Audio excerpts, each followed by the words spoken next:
Fellow Stoic, something huge is happening in your life, and it might be time to let go. Here's how you'll know when it's the right moment. What if I told you that letting go isn't an act of cruelty, but one of the greatest acts of love you can show yourself? It's one of the hardest truths to accept, but not every relationship is meant to last forever. Some connections, whether with friends, co-workers, or even family, can drain you, hold you back, and suffocate your growth. Toxic relationships are like anchors tied to your soul, dragging you further away from the person you're meant to become. And no matter how much love or loyalty you pour into them, the cost is your peace of mind, your energy, and your future. The Stoics understood this better than anyone. They believed that protecting your inner peace should always come before preserving an unhealthy connection. Marcus Aurelius, writing as an emperor burdened with the demands of the people around him, reminded himself, "People exist for one another, but if others won't accept that, then move on." These words resonate across centuries, reminding us that sometimes the healthiest choice is to walk away. In this video, we're going to uncover the 5 critical signs that it's time to cut ties, even with people you love. You'll learn how to recognize these red flags, how to release guilt and regret, and how to reclaim your peace and strength. If you've ever felt torn about whether to let someone go, you're not alone. This is one of the hardest decisions you'll ever face, but it's also one of the most freeing. If this message is already resonating with you, like this video and comment yes to affirm your commitment to protecting your peace. And stay with me until the end, because what you're about to hear might just change the way you view your relationships forever. The burden of toxic relationships. Toxic relationships are like invisible chains. At first, you might not even notice the weight, but as time passes, they grow heavier, pulling you further and further away from your peace, your confidence, and your sense of purpose.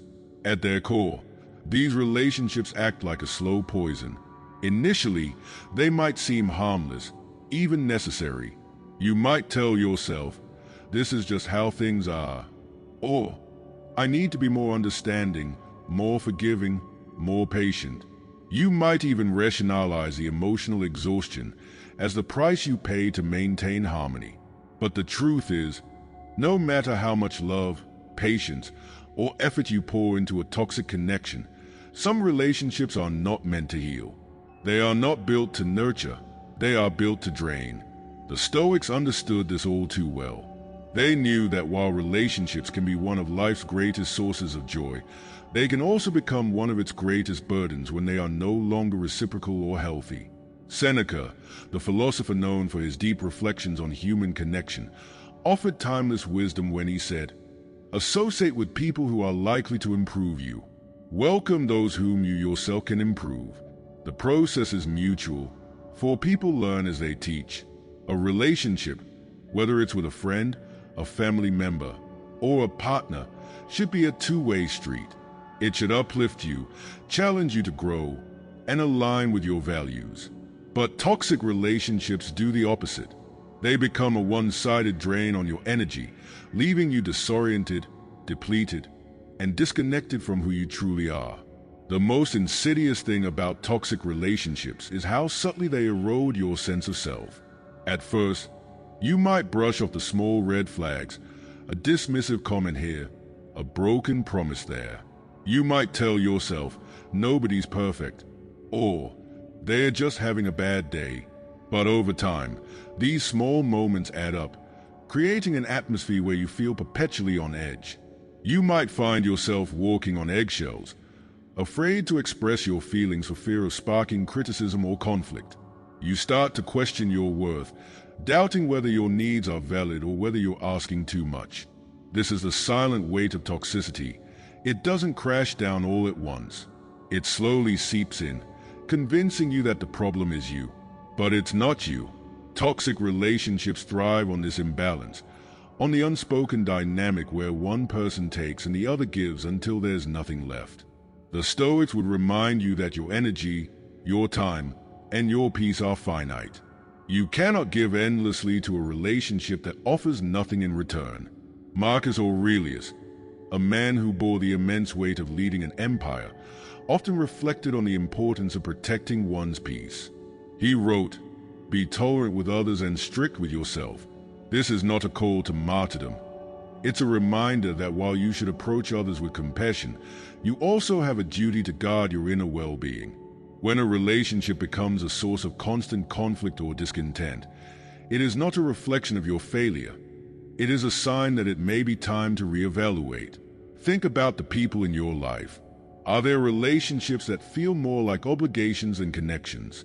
Do you find yourself dreading certain interactions, bracing for criticism or manipulation? Perhaps it's a family member who constantly belittles your choices, or a friend who only shows up when they need something, never offering the same support in return. These are not the hallmarks of healthy relationships. The Stoics believe that every connection should serve a purpose, a mutual exchange of growth, understanding, and respect. When a relationship becomes a burden rather than a source of support, it disrupts your ability to live in accordance with your values. But here's the challenge. Letting go of toxic relationships is not easy, especially when they involve people you care deeply about. You might feel a sense of guilt or obligation, believing that walking away would make you selfish or unkind. The Stoics would challenge this notion. They would tell you that kindness without boundaries is not kindness, it is self-sacrifice. Epictetus, a former slave who rose to become one of the most profound teachers of Stoic philosophy, taught, "You are not responsible for what others think of you, but you are responsible for keeping your character intact." This means that staying in a toxic relationship out of guilt or fear does not make you noble. It compromises your integrity and undermines your well-being. Consider a metaphor. A tree that provides shade and fruit cannot thrive if it is strangled by invasive vines. The vines may not kill the tree outright, but they sap its energy, its vitality, and its ability to grow. Toxic relationships function the same way. They may not appear to harm you at first, but over time, they stunt your growth, preventing you from becoming the person you are meant to be. To thrive, you must recognize the vines for what they are and take the difficult but necessary step of cutting them away. The burden of toxic relationships is not just emotional, it can be physical, too. Chronic stress from unhealthy connections can take a toll on your body, leading to fatigue, anxiety, or even illness. The Stoics believe that the mind and body are deeply interconnected, and that protecting your peace is essential to living a balanced life. Marcus Aurelius wrote, "If you are distressed by anything external, the pain is not due to the thing itself but to your estimate of it. And this you have the power to revoke at any moment." This is a powerful reminder that while you cannot control how others treat you, you can control how much power you give them over your emotions and your life. Letting go of toxic relationships is not an act of cruelty, it is an act of self-preservation. It is a way of honoring your own worth and making space for relationships that truly nourish you. When you release what no longer serves you, you open the door to connections that align with your values, respect your boundaries, and encourage your growth. Seneca put it best, "Life is long if you know how to use it." Don't waste your precious time and energy on relationships that leave you feeling small. As you reflect on your own life, ask yourself this. Are you carrying the weight of a relationship that no longer supports you? Are you sacrificing your peace to maintain a connection that drains you? If the answer is yes, know that you are not alone.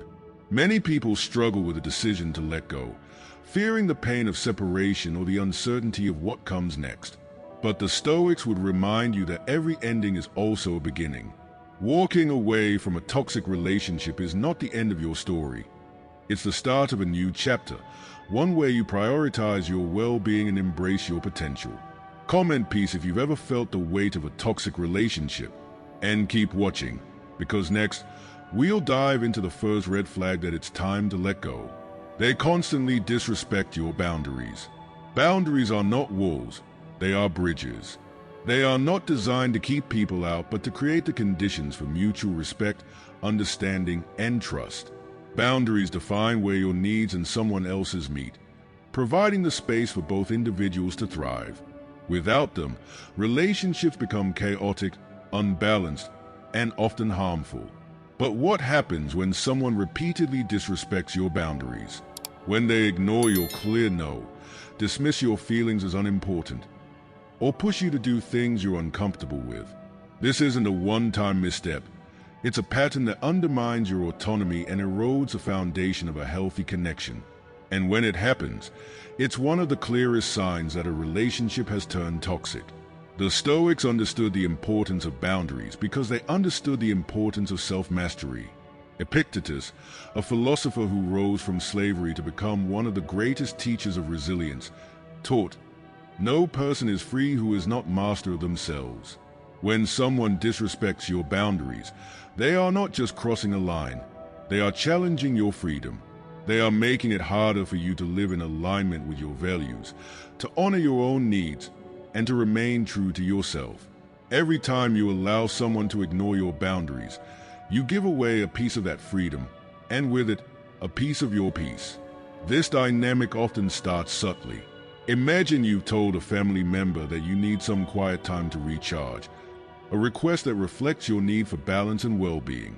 But instead of honoring your words, they show up unannounced, brushing aside your need for space as if it were unimportant. Or consider a friend who refuses to take no for an answer, pressuring you into plans or decisions you've already expressed discomfort with. These may seem like small transgressions, but they carry a deeper message, that your needs are secondary to theirs, that your voice is negotiable, and that your boundaries are there to be tested, not respected.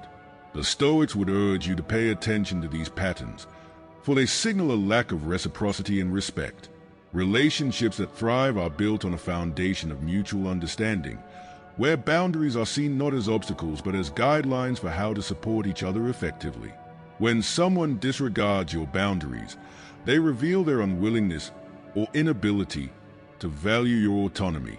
Marcus Aurelius, writing amidst the pressures of ruling an empire, reflected, "Do not waste the remaining part of your life in thoughts about others, unless you can refer them to some social end." In other words, relationships should serve a purpose, uplifting both parties rather than becoming a source of frustration or harm. But here's where the challenge lies. When boundaries are violated, it's easy to second-guess yourself. You might wonder if you're being too rigid, too sensitive, or even unfair. This self-doubt is common, especially if the person crossing your boundaries is someone you care about deeply. But the Stoics would remind you that boundaries are not just about protecting yourself. They are about preserving the integrity of the relationship itself. Without clear and respected boundaries, resentment grows, communication breaks down, and the relationship deteriorates. Saying no is not an act of rejection. It is an act of honesty, a way of saying, "This is what I need in order to show up fully in this connection." Imagine a different scenario. A co-worker who frequently dumps their responsibilities onto you, assuming you'll handle it because you've been helpful in the past. At first, you might take on the extra work to avoid conflict or to maintain a sense of camaraderie. But as the pattern repeats, you begin to feel taken for granted.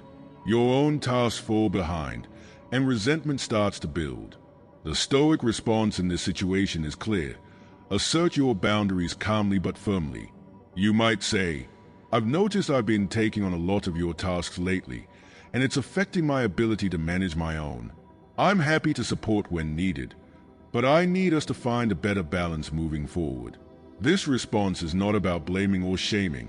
It's about honoring your limits while inviting the other person to step up. The courage to assert your boundaries is not about aggression. It's about clarity. And clarity, as the Stoics taught, is one of the most powerful tools for maintaining peace.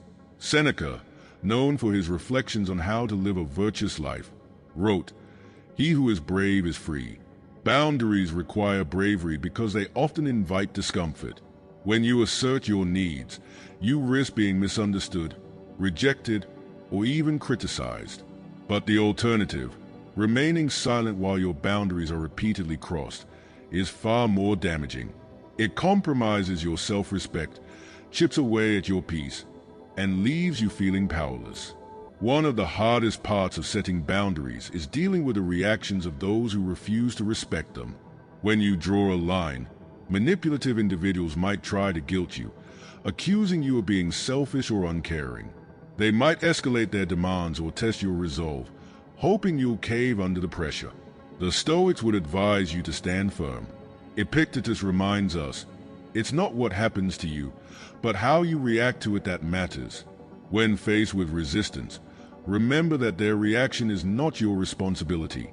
Your responsibility is to yourself, to protect your well-being and to act in accordance with your values.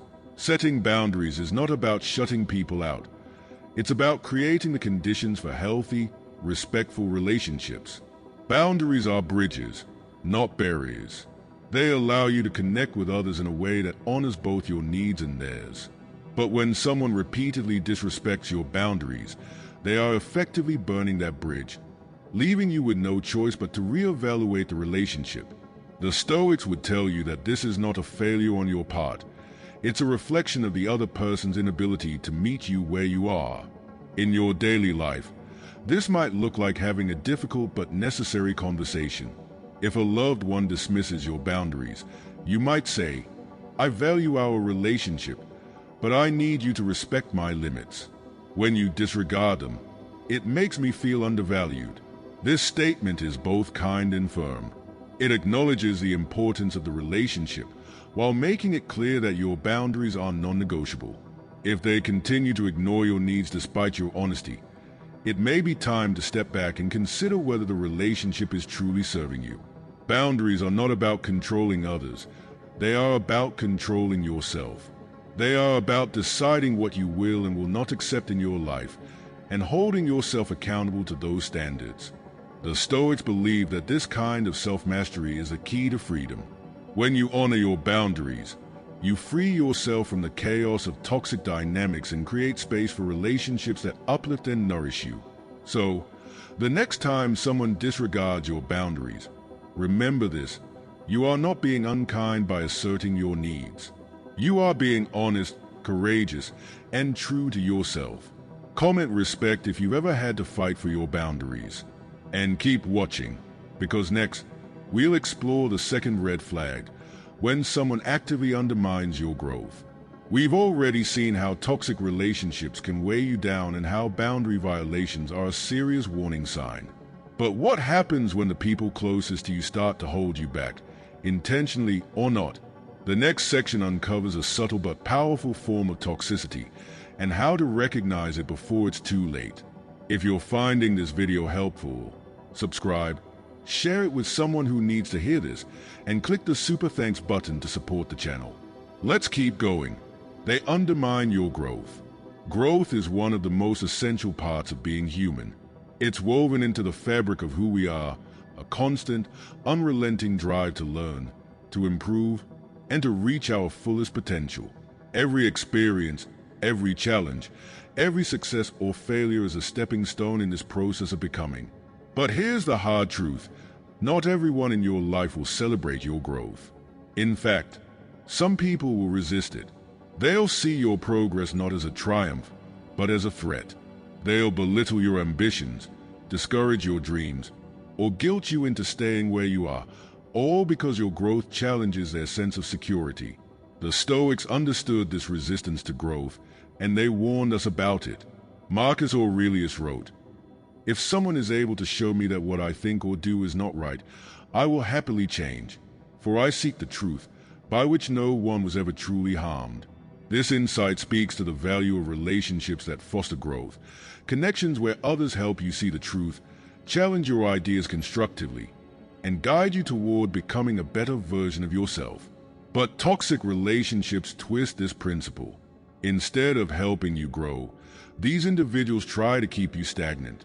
Instead of inspiring you, they undermine you.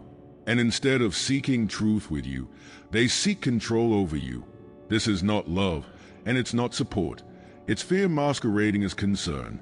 Think about a time when you felt the pull of someone trying to hold you back. Maybe it was a coworker who dismissed your efforts to learn a new skill, saying, "Why bother? It's not like it'll make a difference." Their words may have been casual, but they carried the weight of discouragement, planting seeds of doubt in your mind.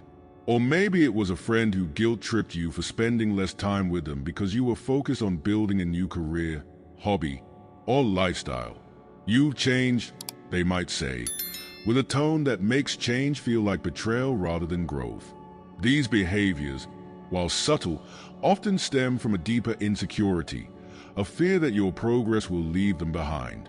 The Stoics would tell you that this dynamic is not about you, it's about them. Their resistance to your growth reflects their discomfort with their own stagnation. Epictetus taught, "It is impossible for a person to begin to learn what they think they already know." When someone resists your growth, it's often because they are unwilling to face their own potential for change. They see your evolution as a mirror, reflecting back the areas in their own life where they feel stuck, afraid, or inadequate. Rather than addressing these feelings, they project them onto you, seeking to pull you back into the comfort of sameness. But here's the thing, growth is non-negotiable. It's not a luxury or a convenience, it's a necessity. To live a life aligned with your purpose, you must be willing to evolve, even if it means leaving behind those who cannot or will not grow with you. The Stoics would remind you that this is not an act of selfishness, it's an act of self-preservation. Marcus Aurelius, who faced the immense pressure of balancing his own development with the demands of leading an empire, wrote, "You have power over your mind, not outside events. Realize this, and you will find strength." In the context of toxic relationships, this means recognizing that you cannot control others' reactions to your growth, but you can control whether or not you allow their resistance to hold you back. Growth often requires uncomfortable choices. Imagine you've started pursuing a long-held dream, like starting a business or returning to school.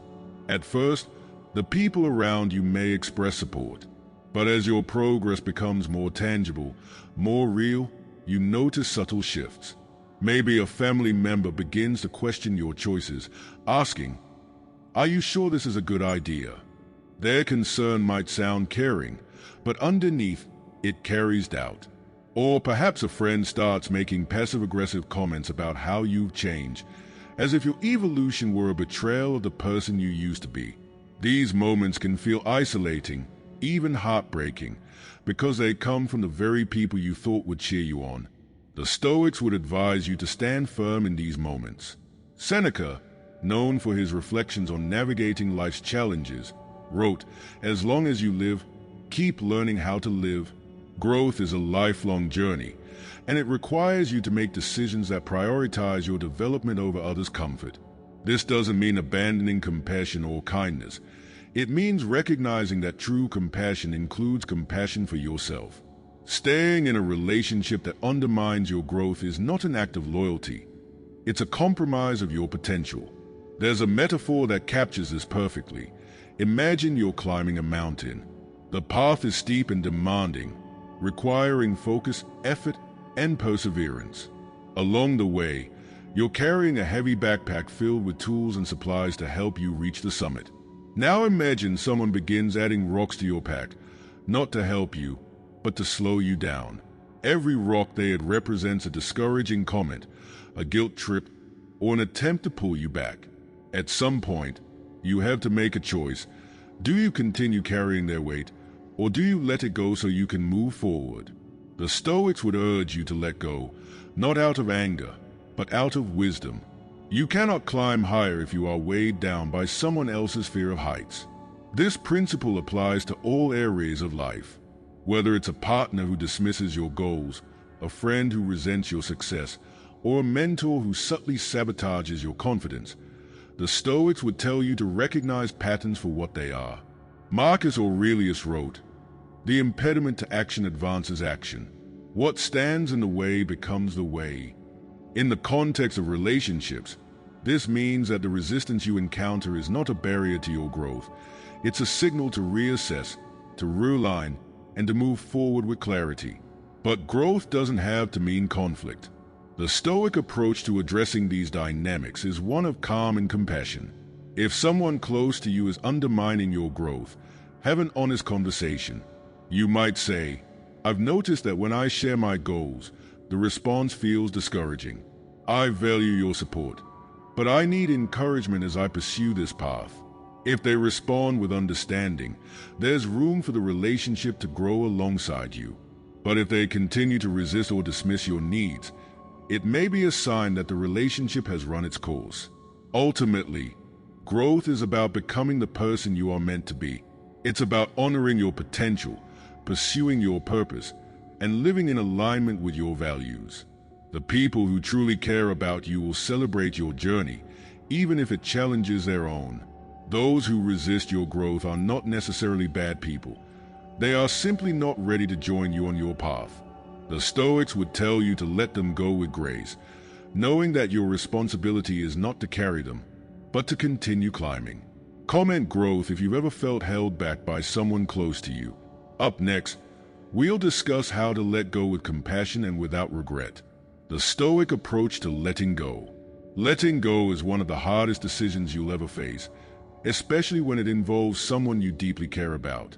It feels unnatural, even cruel, to sever ties with a friend, partner, or family member who has shared your journey, someone who may have once been a source of joy or comfort. Yet the Stoics, in their boundless wisdom, understood that letting go is not a sign of weakness or betrayal. It is an act of courage, self-respect, and, perhaps most importantly, love.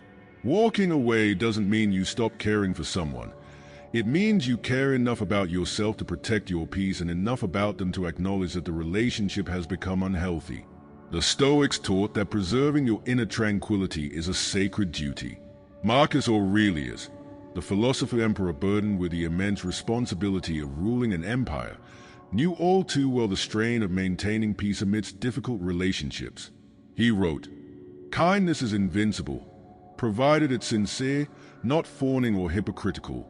In this profound insight lies the essence of the Stoic approach to letting go. True kindness is invincible because it is rooted in authenticity and strength, not in pleasing others at your expense. Letting go, then, is not about punishing the other person or seeking revenge. It's about recognizing that continuing the relationship would compromise your values, your peace, and perhaps even theirs.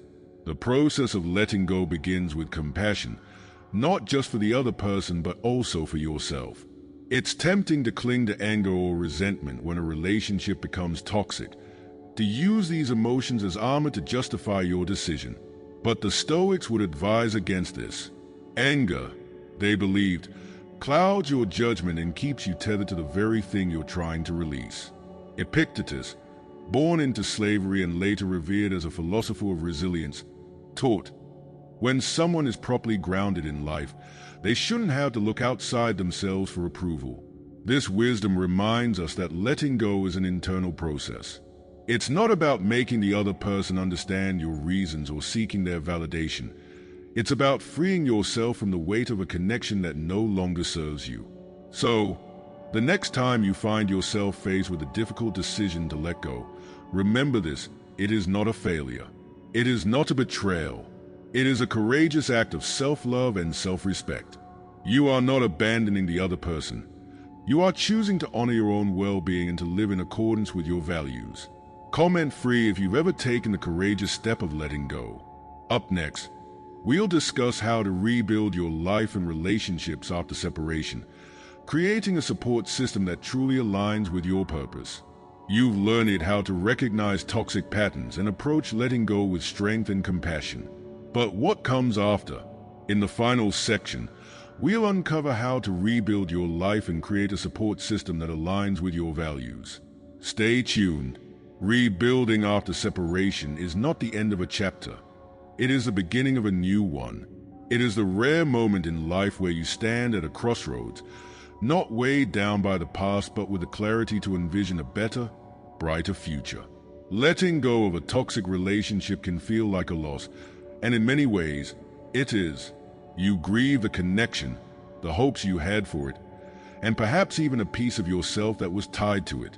But once the grief subsides, what remains is a raw, untouched potential to rebuild your life with purpose and intention. This is where the journey begins, not as a continuation of what was, but as a deliberate creation of what could be. The Stoics would encourage you to view this moment not as a void but as an open canvas. Seneca, ever the teacher of resilience and renewal, wrote, "Every new beginning comes from some other beginning's end. What you have let go of may feel significant, but it pales in comparison to what you now have the opportunity to cultivate. This is your chance to reflect, to redefine, and to realign your life with your values. It's a rare gift, freedom from the burdens of unhealthy ties and a chance to prioritize what truly matters to you. Walking away is never easy, but sometimes it's necessary for your growth and well-being. You've learned the signs, the steps, and the Stoic wisdom to guide you. Now, it's time to take action. Subscribe, share, and like this video if it resonated with you. And comment "I am Stoic" to declare your commitment to protecting your peace and living with strength.